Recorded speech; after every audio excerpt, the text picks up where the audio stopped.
जय श्री गणेश। हर हर महादेव। दोस्तों, आज हम जान लेते हैं अनंत चतुर्दशी व्रत की तिथि, व्रत, नियम और पूजा विधि। अनंत चतुर्दशी का पर्व भाद्रपद शुक्ल चतुर्दशी को मनाया जाता है। इसमें भगवान अनंत की पूजा की जाती है। इसमें व्रत का संकल्प लेकर अनंत सूत्र बांधा जाता है। कहा जाता है कि इसको धारण करने से संकटों का नाश होता है, साथ ही व्यक्ति का जीवन सुख समृद्धि से भर जाता है। इस बार अनंत चतुर्दशी 28 सितंबर गुरुवार को पड़ रही है। अनंत चतुर्दशी कब है? इस साल अनंत चतुर्दशी 28 सितंबर गुरुवार को पड़ रही है। अनंत चतुर्दशी की पर्व भाद्रपद शुक्ल चतुर्दशी को मनाया जाएगा। इस दिन भगवान विष्णु के अनंत रूप की पूजा की जाती है। इसमें व्रत का संकल्प लेकर अनंत सूत्र बांधा जाता है। माना जाता है कि इसको धारण करने से संकटों का नाश होता है। इस दिन भगवान विष्णु के भक्त पूरे दिन का उपवास रखते हैं और पूजा के दौरान पवित्र धागा बांधते हैं। भगवान गणेश का विसर्जन भी इसी दिन किया जाता है। इसी दिन श्री हरि और माँ लक्ष्मी की पूजा की जाती है। इस दिन गणेश विसर्जन किया जाता है क्योंकि गणेश भगवान की स्थापना करने के पूरे 10वें दिन उसका विसर्जन करने का विधान है। अनंत चतुर्दशी वाले दिन बहुत सारे लोग व्रत भी करते हैं। वैसे तो फलाहारी खाने में लोग कट्टू के आटे से बनी चीज़ें, आलू या साबूदाना ज़्यादा खाया जाता है। इसी दिन तिल, घी, खांड, मेवा एवं खीर इत्यादि से हवन करके यथासंभव गोदान, शय्यादान और अन्नदान का भी विधान है। इसके बाद केले के वृक्ष का भी पूजन करना चाहिए। सामर्थ्य अनुसार 14 ब्राह्मणों को भोजन कराकर अपना व्रत समाप्त करें। इस दिन नमक का सेवन ना करें। दोस्तों, अनंत चतुर्दशी के दिन भगवान विष्णु के अनंत रूप की पूजा की जाती है। इस दिन सबसे पहले स्नान करने के बाद स्वच्छ वस्त्र धारण करके इस व्रत का संकल्प लें। इसके बाद मंदिर में कलश स्थापना करके भगवान विष्णु की तस्वीर लगाएं। घर में गंगा जल का छिड़काव करें, फिर सूर्य देव को जल अर्पित करें। अब एक डोरी को कुमकुम, केसर और हल्दी से रंग कर इसमें 14 गांठें लगा लें। परिवार में जितने सदस्य हैं उतना ही संख्या में विष्णु जी को अनंत रक्षा सूत्र अर्पित करें। इसके साथ ही भगवान विष्णु को अक्षत, फल, धूप, दीप, नैवेद्य, इत्र, चंदन आदि अर्पित करें। फिर भगवान विष्णु की आरती करें और उनके मंत्रों का जाप जरूर करें। दोस्तों, धार्मिक मान्यताओं के अनुसार 14 साल तक लगातार अनंत चतुर्दशी का व्रत रखने से विष्णु लोक की प्राप्ति होती है। जब पांडव जुए में अपना राज्य हार कर वन में कष्ट भोग रहे थे, तब भगवान श्री कृष्ण ने उन्हें अनंत चतुर्दशी व्रत करने की सलाह दी थी। पांडवों ने अपने वनवास में हर साल इस व्रत का पालन किया था। धार्मिक मान्यता है कि लंबे समय से बीमारी से जूझ रहे लोगों को अनंत चतुर्दशी का व्रत रखना चाहिए। इसके साथ ही ग्रह कलेश में से भी छुटकारा पाने और घर में सुख शांति के लिए भी अनंत चतुर्दशी का व्रत बेहद लाभकारी माना जाता है। वीडियो पसंद आया तो लाइक कर दें, चैनल पर नए हो तो सब्सक्राइब कर दें, कमेंट में श्री हरि विष्णु लिख दें।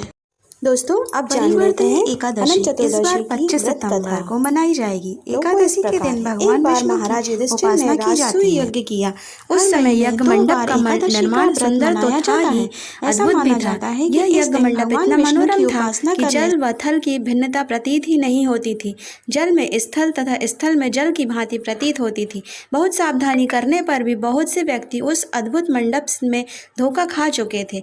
एक बार कहीं से टहलते टहलते दुर्योधन भी उस यज्ञ मंडप में आ गया और एक तालाब का स्थल समझकर उसमें गिर गया। द्रौपदी ने यह देखकर अंधों की संतान अंधी कहकर उसका उपहास किया। इससे दुर्योधन चिढ़ गया। यह बात उसके हृदय में बाण समान लगी। उसके मन में द्वेष उत्पन्न हो गया और उसने पांडवों से बदला लेने की ठान ली। उसके मस्तिष्क में उस अपमान का बदला लेने के लिए विचार उपजने लगे। उसने बदला लेने के लिए पांडवों को धृतक्रीड़ा में हराकर उस अपमान का बदला लेने की सोची। उसने पांडवों को जुए में पराजित कर दिया। पराजित होने पर प्रतिज्ञा अनुसार पांडवों को 12 वर्ष के लिए वनवास भोगना पड़ा। वन में रहते हुए पांडव अनेक कष्ट सहते रहे। एक दिन भगवान कृष्ण जब मिलने आए तब युधिष्ठिर ने उनसे अपना दुख कहा और दुख दूर करने का उपाय पूछा।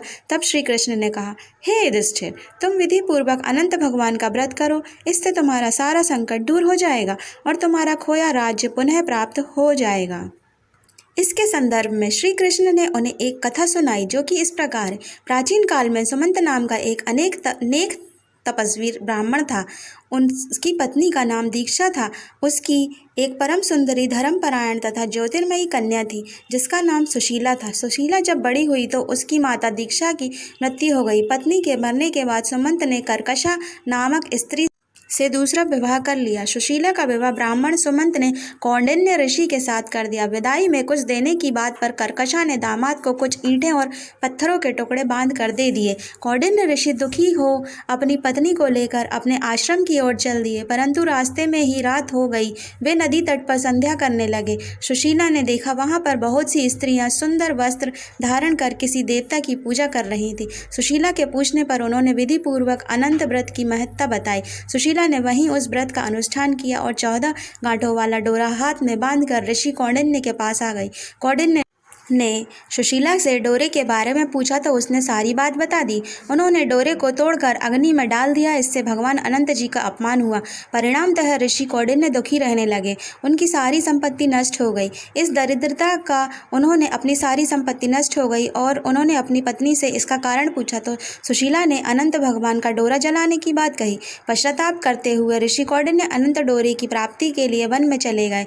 वन में कई दिनों तक भटकते भटकते निराश होकर एक दिन भूमि पर गिर पड़े। तब अनंत भगवान प्रकट होकर बोले, हे कौंडिन्य, तुमने मेरा तिरस्कार किया था, इसीलिए तुम्हें ऐसा कष्ट भोगना पड़ा। तुम दुखी हुए। अब तुमने पश्चाताप किया है, मैं तुमसे प्रसन्न हूँ। अब तुम घर जाकर विधि पूर्वक अनंत का व्रत करो। 14 वर्ष पर्यंत व्रत करने से तुम्हारा दुख दूर हो जाएगा। तुम धन धान्य से संपन्न हो जाओगे। कौंडिन्य ने वैसा ही किया और उनके सारे क्लेशों से मुक्ति मिल गई।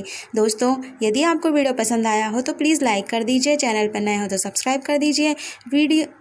और यदि आप अच्छे वीडियो देखना चाहते हैं तो मेरे साथ बने रहिए। और यदि आप श्री हरि और श्री गणेश के सच्चे भक्त हो तो प्लीज़ सब्सक्राइब ज़रूर कर दीजिएगा।